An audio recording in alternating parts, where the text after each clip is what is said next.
শুভ দুপুর বন্ধুরা, সবাই গরমে আছো কেমন? আমাদের তো অবস্থা খারাপ। আর অবস্থা খারাপ হলেই বা কি হবে, খেতে তো হবেই। দেখো কি রান্না হয়েছে আজকে।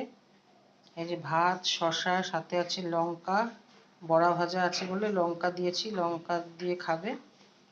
লেবু, চাল কুমড়োর ঘন্ট মাছের মাথা দিয়ে, আছে চিকেন একদম কষা ক্যাপসিকাম দিয়ে করেছি।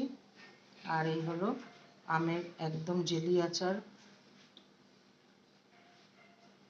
পাঁপড় ভাজা, আর আছে আম।